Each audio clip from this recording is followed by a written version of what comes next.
Assalamualaikum warahmatullahi wabarakatuh.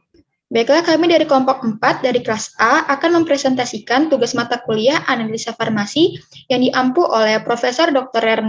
Rinaldi Idrus SSI yang berjudul Detektor GC dan SFC.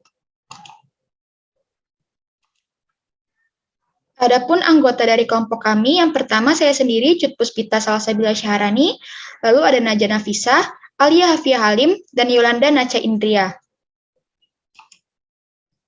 Adapun topik pembahasan yang akan dibahas pada presentasi kali ini, yang pertama yaitu detektor, yang kedua detektor GC, dan yang terakhir detektor SFC. Baiklah, untuk materi yang pertama akan dibahas oleh saya sendiri, Cut Puspita Salsabila Syahrani. Baiklah, langsung saja kita masuk ke dalam materi. Yang pertama detektor. Jadi setelah pemisahan dari dalam kolom, akan ada komponen sampel yang memasuki sebuah komponen yang bernama detektor.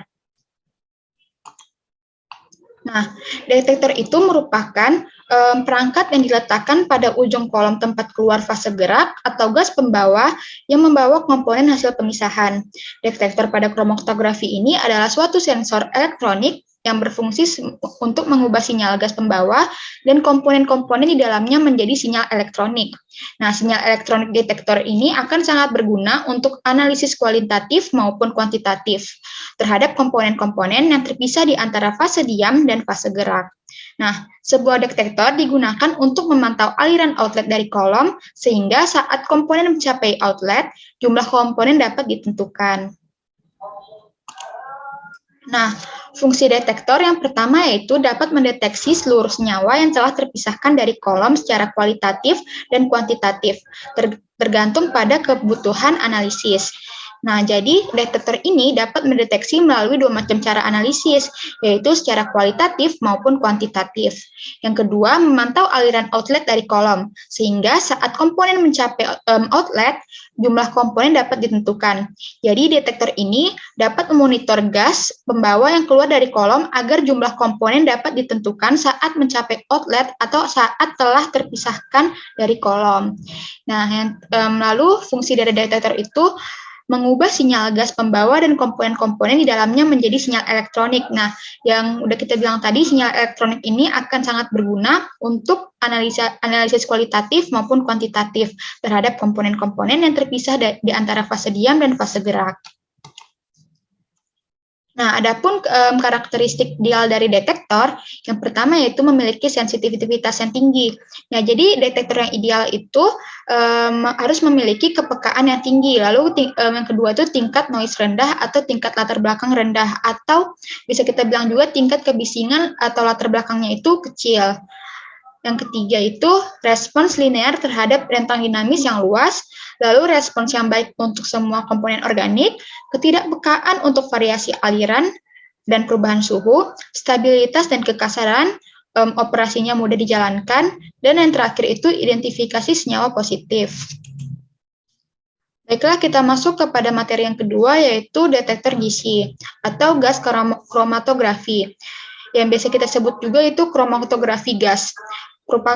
Jadi detektor GC ini itu merupakan sebuah teknik instrumental yang dikenalkan pada pertama kali itu pada tahun 1950-an. Nah, GC ini merupakan metode yang dinamis untuk pemisahan dan deteksi senyawa-senyawa organik yang mudah menguap dan senyawa-senyawa gas anorganik dalam suatu campuran. Nah, detektor pada GC ini merupakan perangkat yang diletakkan pada ujung kolom tempat keluar fase gerak atau gas pembawa yang membawa hasil komponen hasil pemisahan dan berfungsi untuk mengubah sinyal gas pembawa dan komponen-komponen dalamnya menjadi sinyal elektronik. Nah, detektor pada GC ini termasuk sebuah detektor diferensial. Nah, artinya ini respons yang keluar dari detektor memberikan relasi yang linear dengan kadar atau laju aliran massa komponen yang terresolusi.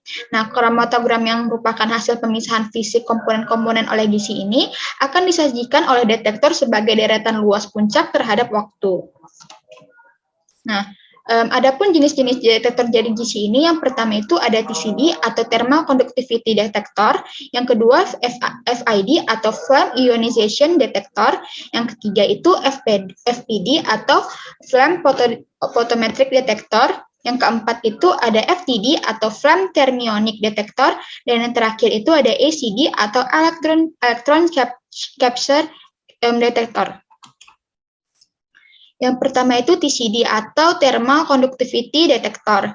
Nah, TCD ini bersifat non-destruktif atau merupakan jenis detektor yang tidak merusak cuplikan atau sampel, dan selektif.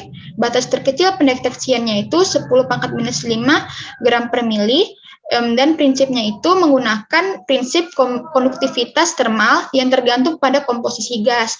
Jadi komponen sampel pada gas pembawa masuk ke saluran pengukuran.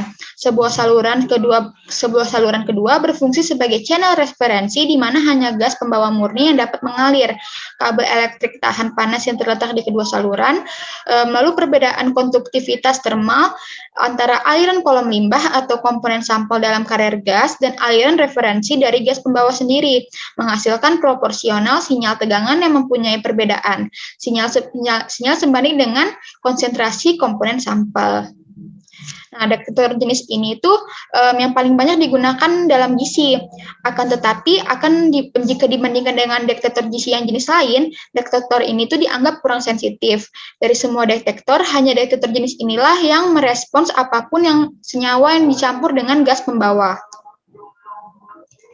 Lalu ada detektor yang kedua, yaitu FID atau Flame Ionization Detector.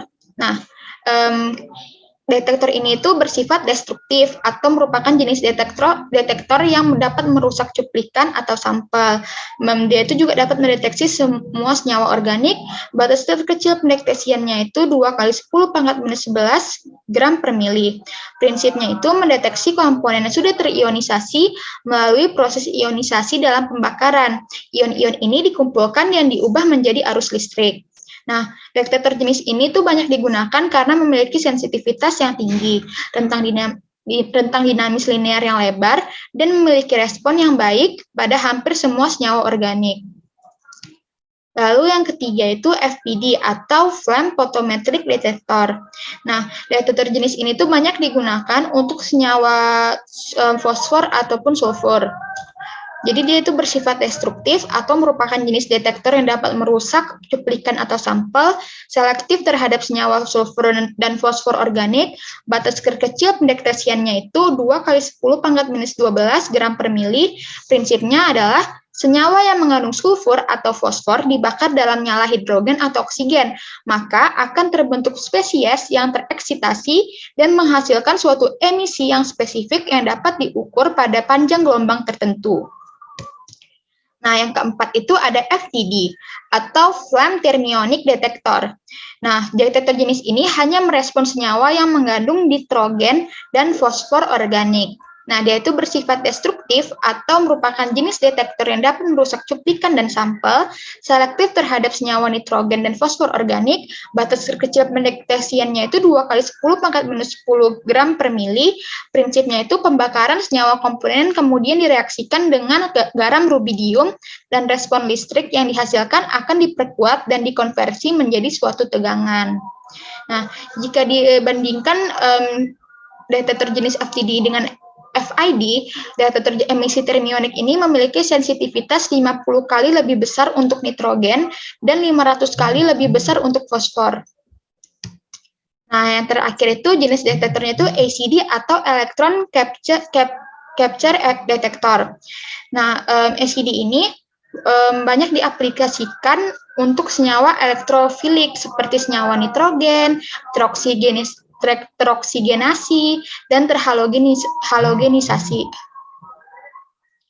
Nah, dia itu bersifat destruktif ataupun dia itu merupakan detektor yang dapat merusak cuplikan atau sampel. Selektif terhadap senyawa dengan sifat elektronegatif atau misalnya itu seperti halogen organik. Batas terkecil pendeteksiannya itu 10⁻13 gram per mili. Prinsipnya itu pada saat spesies-spesies yang bersifat elektronegatif melewati detektor, spesies-spesies tersebut menangkap elektron-elektron termal yang mempunyai energi rendah. Hal ini akan menyebabkan penurunan arus sel. Saya Najla Nafisa. Nisa ingin mempresentasikan tentang karakteristik ideal detektor GC, di mana kenapa kita harus mengetahui karakteristik ideal dari detektor, supaya alat yang digabungkan dengan detektor lainnya itu akan menghasilkan atau kita mendapatkan hasil yang akurat. Nah, kemudian apa sih karakteristiknya? Yang pertama adalah sensitivitas tinggi, di mana pada suatu alat jika sensitivitasnya itu semakin tinggi, maka alat tersebut hasilnya akan semakin akurat. Kemudian sama juga dengan selektivitas. Kemudian yang luas. Nah, ini karakter dari detektor sekali ya, karena rentang linear itu berbeda-beda tergantung tingkatnya. Kemudian ada pengoperasian alatnya itu mudah, terus tanggap terhadap semua senyawa. Kemudian ada detektor GC yang ideal adalah detektor yang non-destruktif atau tidak terurai, yang memiliki rentang konsentrasi yang lebar, terus sensitif yang saya katakan pada awal kalimat tadi. Jadi kemudian ada TCD atau Thermal Conductivity Detector. Nah, ini biasanya paling sering digunakan karena dia bersifat lebih fleksibel dan linear pada rentang yang luas. Namun, ini dia sering digunakan FID atau Flame Ionization Detector karena dia itu selain dengan rentang linearnya luas, bersifat lebih fleksibel, tetapi sensitivitasnya itu lebih tinggi FID dibandingkan dengan TCD. Kemudian ada keunggulan dari detektor GC FID. Mengapa saya membahas tentang FID saja? Ya, seperti yang saya katakan tadi, rentang linearnya itu luas, yaitu sekitar 107 pikogram per second, dan dia itu memiliki respon yang baik hampir terhadap semua senyawa, atau sensitivitasnya itu tinggi, dan dia sensitif terhadap senyawa organik. Masuk ke yang pertama, yaitu detektor ionisasi api atau nama lain dari FID. Dia itu relatif murah dan didapatkannya itu dan dioperasikan itu lebih mudah seperti tadi ya, dan tidak menyulitkan praktikan untuk mengoperasikan alat ini. Dan ada persyaratan perawatan yang rendah selain membersihkan atau mengganti jet FID. Nah, detektor ini hanya membutuhkan sedikit perawat atau perawatannya. Kemudian FID ini relatif tahan terhadap penyalahgunaan. Jadi FID ini tidak mudah rusak. Kemudian linearitas dan rentang deteksi. FID ini dapat mengukur konsentrasi zat organik pada tingkat yang sangat rendah. Kemudian ada kelemahan detektor GC FID, di mana detektor ini ionisasi api tidak dapat mendeteksi zat organik dan beberapa spesies yang sangat teroksigenasi atau difungsikan seperti inframerah dan teknologi laser, di mana dalam beberapa sistem karbon monoksida dan karbon dioksida ini dapat dideteksi dalam FID menggunakan methanizer. Nah, yang merupakan katalis dari niken yang mengurangi CO2 dan CO menjadi metana. Nah, setelah menjadi metana, dia selanjutnya dapat dideteksi oleh FID. Methanizer ini dibatasi oleh ketidakmampuannya untuk mengurangi senyawa lain, CO2 dan CO, dan kecenderungannya untuk diracuni oleh sejumlah bahan kimia yang biasa ditemukan dalam limbah kromatografi gas. Kemudian ada kerugian yang kedua dan yang tidak kalah juga, yaitu ada nyala FID, mengoksidasi senyawa teroksidasi yang melewatinya. Apa sih maksudnya? Jadi semua hidrokarbon dan oksigenat dioksidasi menjadi karbon dioksida dan air dan heteroatom lainnya yang dioksidasi sesuai dengan termodinamikanya. Nah, untuk alasan ini FID cenderung menjadi Yang terakhir, di kereta detektor yang juga tidak dapat digunakan untuk pekerjaan persiapan. Kemudian ada kelemahan detektor gizi secara umum. Nah, jadi ini saya rangkum kelemahan detektor gizi yang secara umum yang bisa kita jadikan sebagai referensi. Berikut menurut dari Meli 2013, analisis menggunakan kromatografi gas memiliki beberapa kekurangan, di antaranya yang pertama ada teknik kromatografi gas terbatas untuk zat yang mudah menguap. Of course, karena pada kromatografi gas ini senyawa akan dipanaskan saat sesudah diinjeksikan, sehingga diperlukan adanya pengaturan gas di injektor. Hal ini dikarenakan pada kromatografi gas waktu retensi yang didasarkan pada senyawa ini menguap, sehingga senyawa ini tidak mudah menguap dan akan keluar dan terhambat di dalam kolom. Nah, sehingga pada kromatografi dan waktu retensinya itu berada jauh dari sumbu Y. Pada kromatogram ini ya, terbacanya jauh dari sumbu Y. Kemudian ada yang kedua, ada kromatografi gas tidak mudah dipakai untuk memisahkan campuran dalam jumlah yang besar. Jadi kromatografi gas ini dipakai bahannya itu atau memisahkan campuran itu dalam jumlah sedikit saja, tidak bisa dalam jumlah yang besar. Terus yang ketiga ada harus menambahkan pemakaian detektor yang sesuai. Jadi pada umumnya analisis dengan kromatografi gas ini tidak berdiri sendiri, tetapi memerlukan analisis gabungan dengan detektor lain. Contohnya itu seperti di CMS.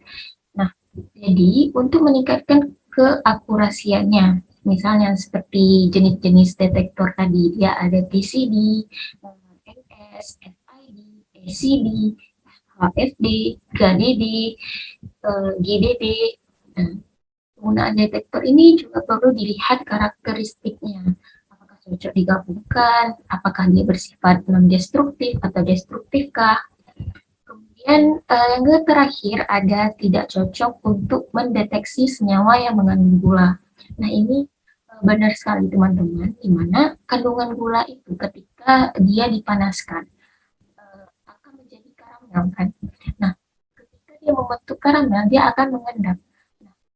Mengendap, otomatis injektornya ini dia tidak dapat menguapkan dari senyawa gula tersebut karena dia sudah mengendap. Jadi dia tidak bisa dipakai pada GC-MS ini. Berikut adalah daftar pustaka yang saya dapat, bukan daftar pustaka tetapi referensi yang saya dapatkan untuk menambah wawasan teman-teman untuk mendapatkan kelemahan dari gizi dan menjadi pegangan saat kita melakukan penelitian atau apapun itu. Kemudian ada aplikasi dari gizi. Jadi yang pertama ada di bidang kesehatan. Nah, jadi kromatografi gas ini dapat dipakai untuk mendeteksi senyawa-senyawa kimia di dalam tubuh seperti asam amino, karbohidrat, oksigen di dalam darah, karbon monoksida di dalam darah, serta pada jurnal yang saya dapat yaitu ada metanol di hati. Sebenarnya metanol itu dia diperlukan di dalam hati, namun metanol itu ketika dia dioksidasi, dia akan menjadi formaldehid. Kemudian dia berubah di hati menjadi asam format, yang dimana ini akan bersifat racun. Kenapa sih dia bisa terubah menjadi asam format? Karena dia mengonsumsi atau pasiennya itu mengonsumsi banyak alkohol sehingga asam format di dalam hatinya itu banyak sehingga menjadi toksin. Bisa dibaca lagi pada jurnal yang berbintang 1 ini. Kemudian ada yang kedua, ada pada bidang lingkungan. Jadi aplikasi kromatografi gas ini digunakan untuk menentukan alkil-alkil timbal, hidrokarbon, aldehid, dan keton pada udara. Jadi pada lingkungan ini juga saya mendapatkan jurnal yaitu keton pada udara. teman-teman bisa membaca sendiri pada jurnal-jurnal yang saya tampilkan di bawah ini. Kemudian ada yang ketiga, bioteknologi. Pada bidang bioteknologi, jadi aplikasi kromatografi gas ini dia menjadi penentu yang baik untuk baik itu secara kualitatif atau secara kuantitatif dalam senyawa protein. Nah, itu dia bagus atau tidak, dan dia dapat diaplikasikan untuk memisahkan protein-protein tertentu. Jadi yang keempat ada di bidang farmasi atau di bidang kita sendiri, yaitu dia dapat mengidentifikasi jumlah bahan kimia dalam senyawa obat. Nah, ini akan memudahkan para farmasis untuk melihat senyawa-senyawa di dalam obat atau melihat sifat-sifatnya dengan pengaplikasian gizi ini, sehingga memudahkan para farmasis untuk membuat obat dan mengedarkannya sesuai dengan CPOB. Nah, kemudian ada instrumen detektor gizi FID. Ya, saya hanya membahas tentang FID saja, di mana jadi FID ini atau flame ionization detector ini merupakan salah satu detektor yang digunakan dalam kromatografi gas. Sudah tentu. Dan FID ini adalah teknis analisis yang umum digunakan secara luas pada pasar petrokimia, farmasi, dan gas alam. Prinsip kerjanya adalah mendeteksi komponen yang sudah terionisasi melalui proses ionisasi pembakaran. Flame ya, karena flame ionization detector. Jadi flame, pembakaran, ionization, ion, dan detektor. Jadi FID ini biasa digunakan api hidrogen atau udara yang dilewati sampel untuk mengoksidasi molekul organik sehingga menghasilkan partikel bermuatan listrik, yaitu ion. Nah, ion ini dikumpulkan dan menghasilkan sinyal listrik yang kemudian diukur atau di kromatogramnya itu. Kemudian ini ya, bagaimana sih cara FID ini bekerja? Jadi di dalam detektor ionisasi nyala atau FID ini, elektrode diletakkan. Nah, elektrode diletakkan berdampingan dengan nyala api berbahan bakar hidrogen atau udara di dekat outlet kolom. Nah, ini. Dan ketika senyawa yang mengandung karbon keluar dari kolom, jadi kolom, nah, senyawa ini senyawa yang mengandung karbon keluar dan masuk ke sini, kemudian dipirolisis oleh nyala api. Kemudian detektor ini hanya bekerja untuk senyawa yang organik, karena dia mengandung hidrokarbon dan kemampuan karbonnya itu membentuk kation dan elektronnya itu dapat dilakukan atau ketika pirolisis ini dapat terbentuk. Nah, kemudian dia menghasilkan arus dan arusnya itu dihasilkan di antara elektrode-elektrode ini. Kemudian kenaikan arus listrik ini diterjemahkan dan muncul sebagai puncak pada kromatogram.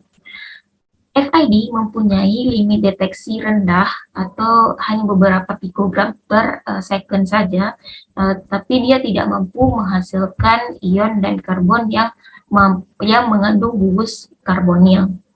Jadi ada juga gas pembawa yang kompatibel dengan FID ini, antara lain nitrogen, helium, dan argon.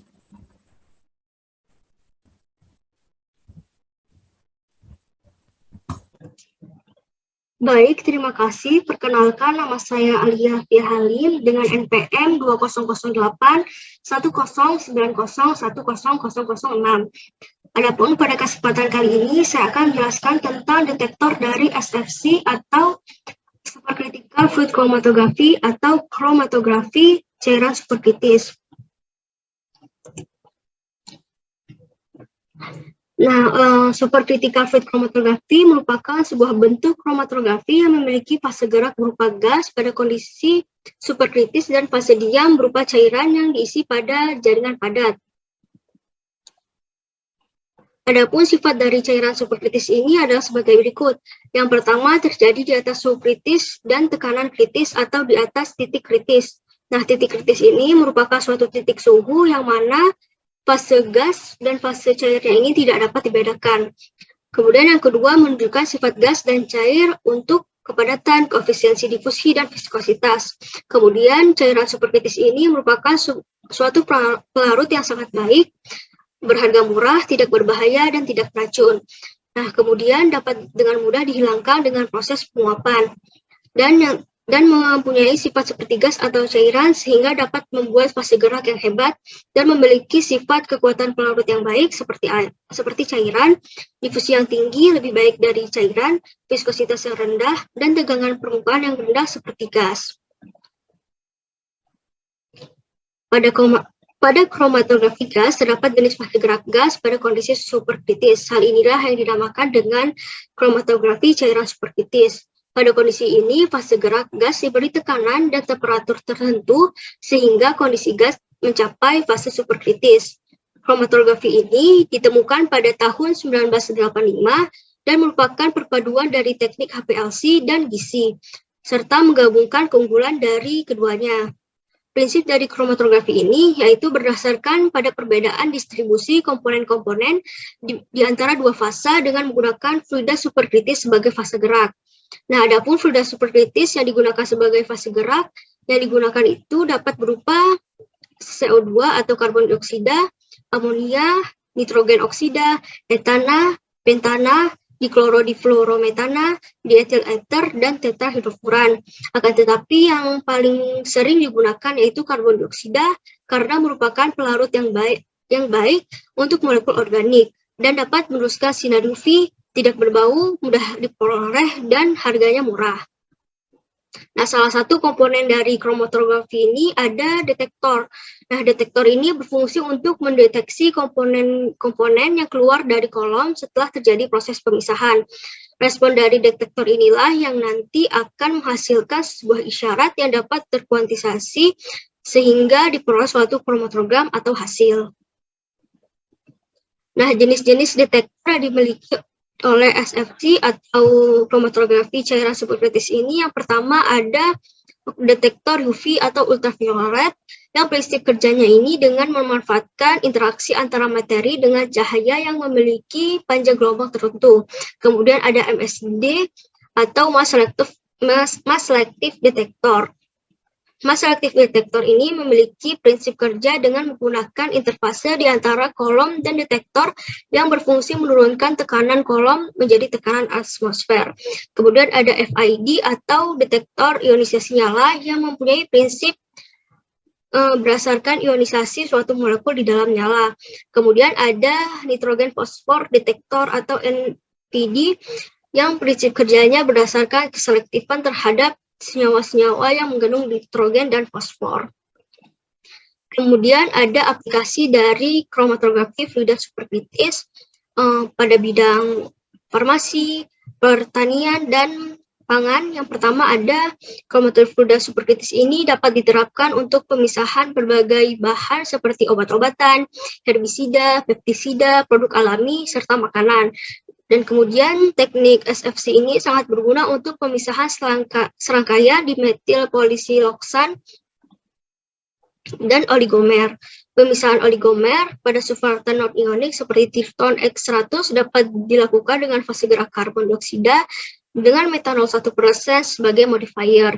Kemudian pemisahan senyawa dengan berat molekul 400 hingga 400 dalton dapat dilakukan dengan karbon dioksida sebagai fase gerak, dan dapat melakukan pemisahan hidrokarbon poliaromatik dapat dengan mudah dipisahkan dengan kromatografi fluida superkritis. Sekian yang dapat saya sampaikan. Materi selanjutnya akan dilanjutkan oleh teman saya.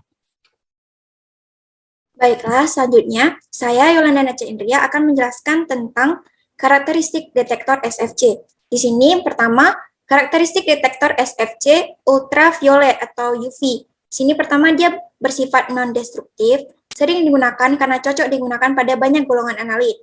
Memiliki sensitivitas yang baik, namun kurang sensitif pada senyawa nonpolar. Sensitivitasnya ialah 10 pangkat min 8 atau 10 pangkat min 9 gram per mililiter. Selanjutnya ialah karakteristik dari MSD, detektor MSD atau Mass Selective Detector.